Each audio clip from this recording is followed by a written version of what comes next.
வணக்கம் நண்பர்களே, உடல் மாற்று சீரீஸில் இன்றைக்கி 30வது நாள், அதாவது 1 மந்த்து கம்ப்ளீட் ஆகிடுச்சு நண்பர்களே. ரொம்ப சந்தோஷம். இது மென்மேலும் வளர நீங்கள் எனக்கு சப்போர்ட் பண்ணணும், பண்ணிக்கிட்டே இருங்க, அது போதும். அதன்படி இந்த வாரம் ஃபுல்லாக 2 ஒர்க் அவுட் போட்டனால வாத்தியார் இன்றைக்கி 2 ஒர்க் அவுட்டை போடுப்பான், நாளைக்கு ரெஸ்ட்டை கொடுப்பான்னு சொல்லிட்டாப்புல. அதன்படி இன்றைக்கி லெக்கும் ஷோல்டரும் போட்ட நண்பர்களே. ஆனால் லாஸ்ட்டு 2 ஒர்க் அவுட் இது மட்டும் தான் பெண்டிங்கில் இருந்துச்சு.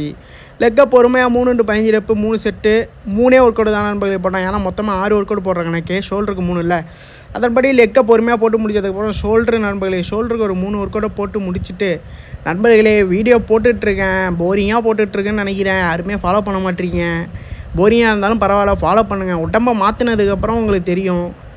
போரிங்காக இருந்தால் தான் நண்பர்கள் பூஸ்ட் ஆக முடியும். ஸோ அதனால் புதுசாக வீடியோ பார்க்குறவங்க நண்பனுக்கு கொஞ்சம் ஃபாலோ தட்டி விட்டு சப்போர்ட் பண்ணுங்கள். அதன்படி ஒர்க் அவுட்னா முடிச்சு வெளியே வந்துட்டேன் நண்பர்களே. ஆனாலும் மனசுக்குள்ள ஒரு வருத்தம் நண்பர்களே. ஜிம்முக்கு லேட்டாக போய்ட்டு சீக்கிரமாக வந்தேன். வருத்தமாக இருந்தாலும் கருப்பு காய் போட்டோன்னா மனசு ரிலாக்ஸ் ஆகிடுச்சு.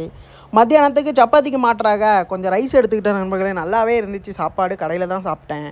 அதன்படி நாளைக்கு இன்டர்வியூ போகிறேன். இன்றைக்கி ஃபோட்டோ எடுக்கணும், வானன்பான கூப்பிட்டு போனாப்புல. போன இடத்துல அழகாக இருக்குன்னு சொன்ன ஒரே ஒரு காரணத்துக்காண்டி 6 ஃபோட்டோ 180 ரூபாய்க்கு வாங்கிட்டு ஏமாந்துட்டு வந்தார்.